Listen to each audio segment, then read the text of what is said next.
Sir जब sir ने दरवाज़ा खटखटाने के बाद भी नहीं खोला तो सर दीपेश नीचे आया और मुझे ये बताया कि फिर सर मैं भी फिर मैं भी सर के कमरे के पास गया और सर का कमरा खुला नहीं था। तो सिद्धार्थ ने फिर सर को फ़ोन मिलाया लेकिन फ़ोन नहीं उठा। तो हमने फटाफट से कमरे की चाबी ढूंढना चालू की लेकिन हमें चाबी नहीं मिली।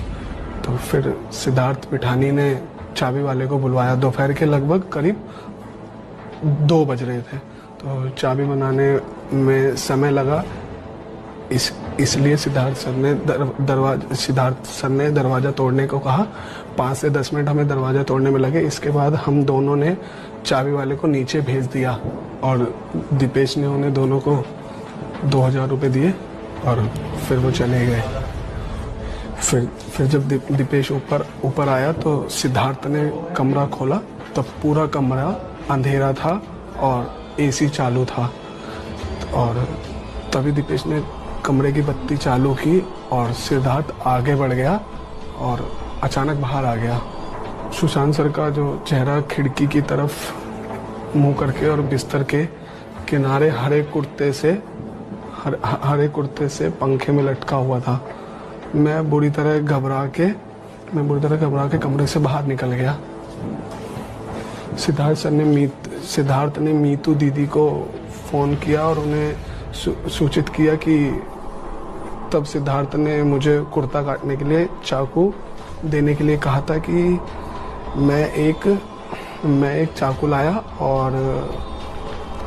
सिद्धार्थ को दे दिया और फिर सिद्धार्थ ने चाकू से वो कुर्ता काट दिया। सुशांत सर के पैर बिस्तर पे टच हुए और उनका शरीर बिस्तर पर गिर गया। इसी समय नीतू दीदी कमरे में आई और चिल्लाने लगी, गुलशन तो नहीं, ये क्या किया। फिर नीतू दीदी ने सर को बिस्तर पर ठीक से लेटाने को कहा। फिर हमने सर को बिस्तर पर लेटाया। उसी समय मैंने सुशांत सर के गले से कुर्ते की गांठ को खोला दिया और उसके कपड़े को एक तरफ फेंक दिया। सिद्धार्थ सर ने सुशांत की छाती को दबाया, उसे सर को होश में लाने की कोशिश की लेकिन इससे कोई फर्क नहीं पड़ा।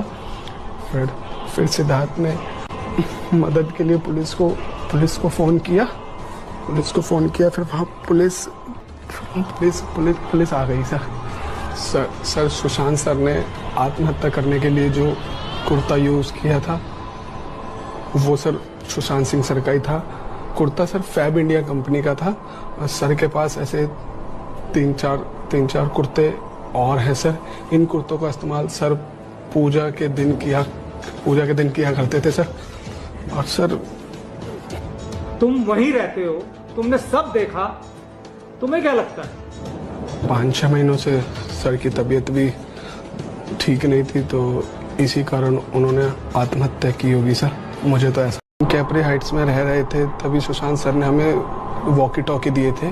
तो हमसे वो जो कुछ भी मांगना चाहते थे सर वो वॉकी टॉकी पर मांग लेते थे। लेकिन सर एक रात कुछ अजीब सा हुआ था। अजीब सा मतलब? सर जब मैं और रवि सो रहे थे तभी वॉकी टॉकी पर सुशांत सर की आवाज़ आई और नीरज लाइट बंद कर दो।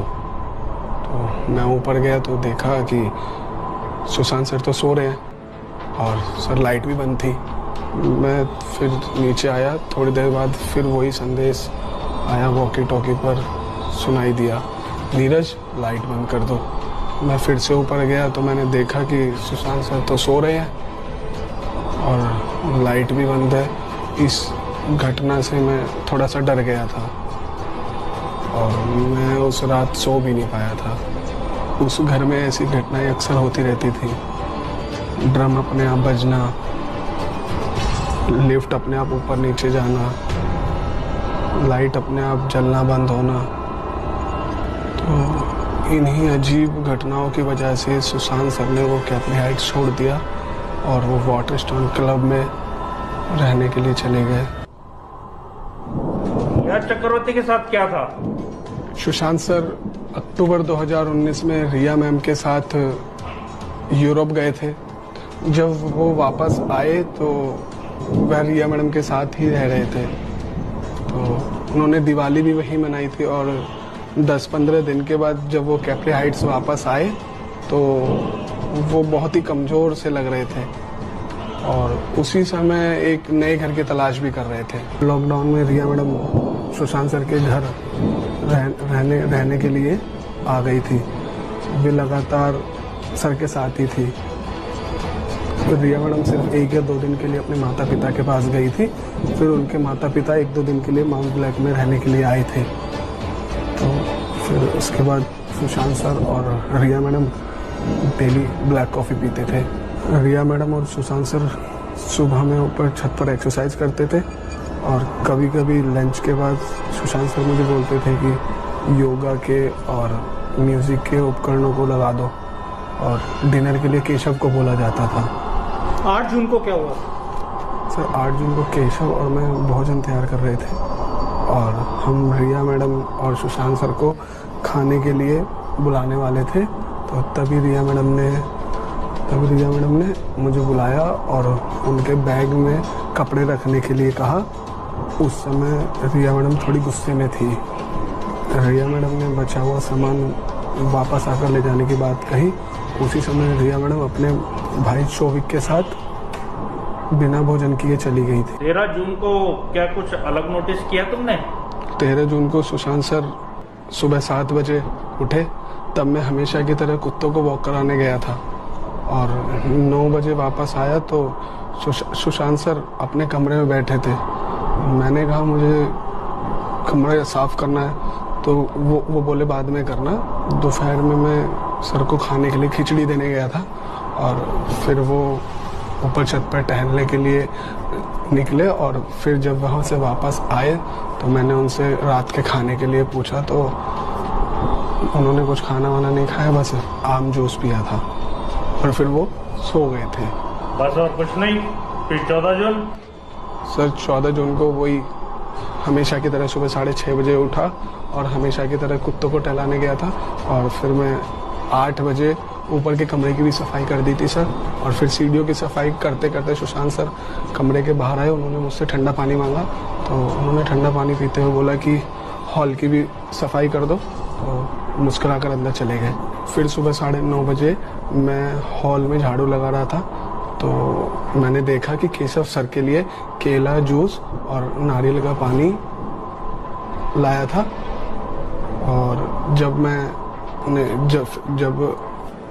जब केशव सर के रूम से बाहर आया तो उसने मुझे बताया कि सर ने सिर्फ जूस और नारियल पानी लिया है। उसके बाद सुबह 10:30 बजे खाने में क्या बनेगा ये पूछने के लिए केशव सर के कमरे में गया और जब उसने कमरे में दस्तक दी तो सर उसे पता चला कि कमरा अंदर से बंद है। तो फिर सर जब सर ने दरवाज़ा खटखटाने के बाद भी नहीं खोला तो सर दीपेश नीचे आया और मुझे ये बताया कि